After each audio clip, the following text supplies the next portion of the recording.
a good image. It's alright. What do you like about it? I don't know, just like through the haze.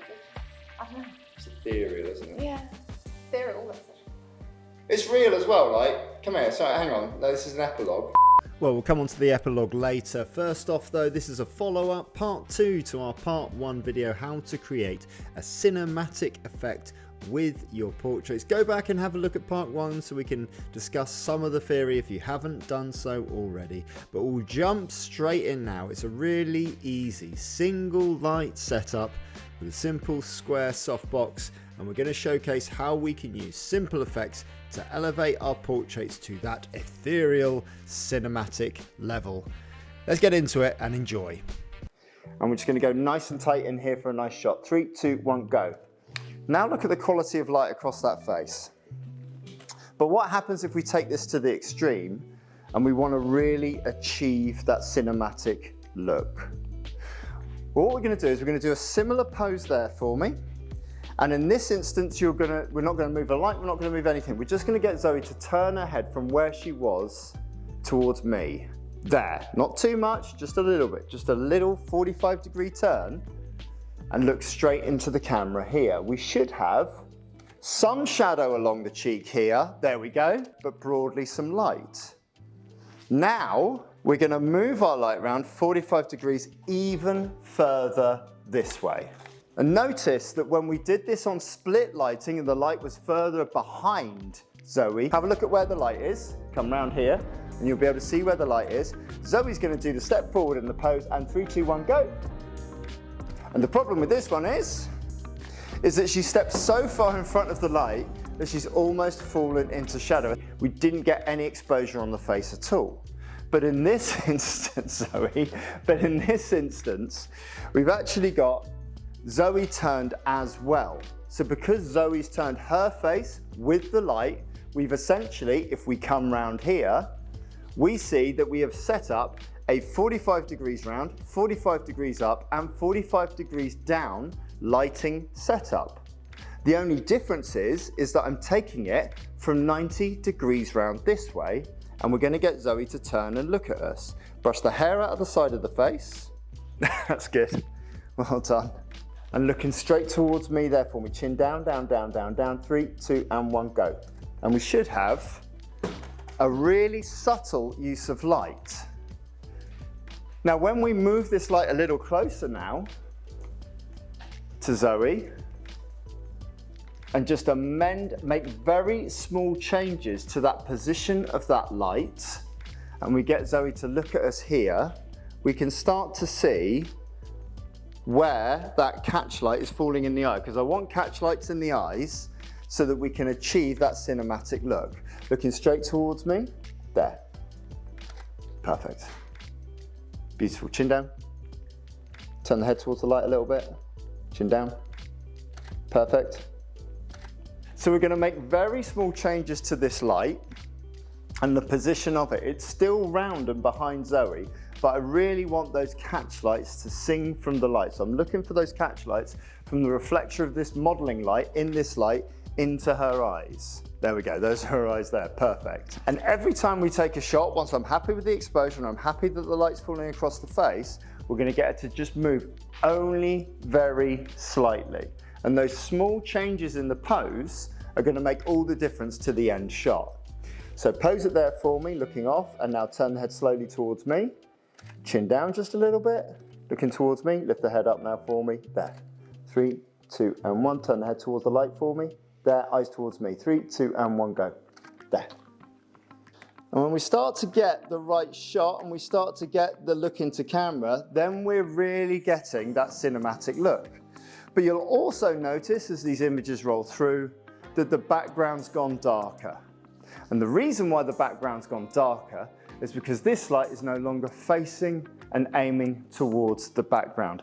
And that slightly darker approach to the background elevates the foreground, makes it look comparatively brighter, and achieves that cinematic look.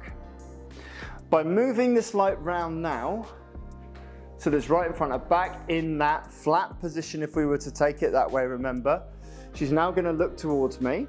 There we go. And you're going to move nice and close to the light there for me. By angling this light down and by moving this light even further up, we accentuate the drama in the piece. And we're even going to turn it even further this way so that we're getting barely any light hitting that backdrop at all. It should be really, really dark grey. We'll take a quick test shot of this here, looking towards me.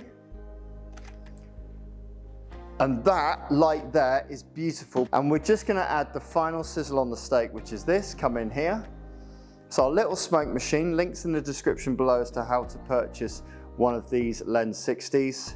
It's really simple to use. It just went on there, and then straight away, immediately once it's on, it just starts to work. And we're just going to bring in a little bit of haze all around Zoe here, just to add a little bit to the atmosphere of the piece. And remember, this is all off a kit softbox, an entry-level flashlight, and a camera on the most basic settings. But really expensive wrestling gear. But really expensive wrestling gear. We're going to keep that on there just to keep that atmos going. And if I leave it on the floor, okay, let's go for it. Just underneath the camera.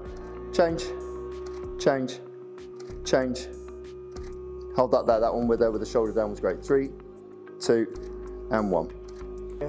Just gonna move it in there. That's it. Okay, let's go for it. There, there, there, there, and there. Relax. One more. There. Beautiful, Zoe. 3, 2, and 1. Beautiful.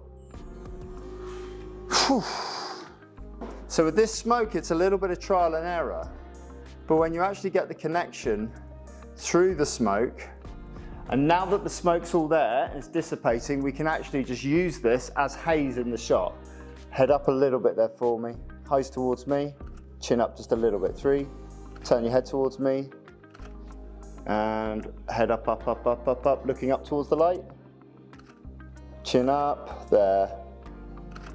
Eyes to me, go.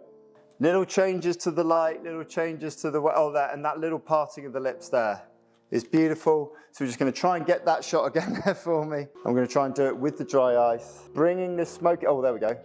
Don't need too much. Eyes to me, go. There. Beautiful. Something in camera, something just a little bit different as well. So there we go. Oof, can we see you? The lesson I wish I'd learned 21 years ago was that the light isn't fixed. You can move it anywhere you want to in the studio. And if you move the face and the person with it or against it, you're going to achieve different effects. And there's lots of different effects and different ways that you can shoot. In this instance, by turning this light away from the background, we've eliminated a light spill on the background and we've immediately made a lighter scene darker. When I was first shooting, I thought that if I'm shooting on white, I can only shoot on white and I can't make it dark. And you can see from these last few images here, that we've actually gone super, super, super dark on those final end shots. Zoe, have you had fun today? Yep, cool. She's going to tell you what to do next. All the best. Make a cup of tea. Make a cup of tea. With biscuit. With a biscuit. Click like. Click like. Click subscribe. Mm-hmm. And tell us how fabulous you think my outfit is in the comments. Also, Zoe, how do you take your tea? Milk, 2 sugars. There you go, British Standard tea. Is it? BST, I think so. Is that builder's tea? Builder's tea, it's a builder's tea. It's a builder's tea. Thanks for joining, all the best. It's real as well, like, come here, sorry, hang on, no, this is an epilogue. You could just, like, not even like this, like, a lot of people think AI invented everything, but it didn't. Like, so, like, years ago, you could put either when we were in the dark room, sound like an old man. Oh, you could put processing film. You put a transparency over the top, or you could do it through different processing techniques. And even in earliest Photoshop, you could just put like a smoke filter over the top. But there's something about getting it in camera and making it real that I really admire, and you know, I enjoy it. I enjoy real life experiences. Who'd have thought that? But like, you can tell it's real. I mean, it's got that grit to it, but it's still like pretty. Pretty. Yeah, pretty. There you go. Girls just want to feel pretty, don't they? Yeah. And valued. And that.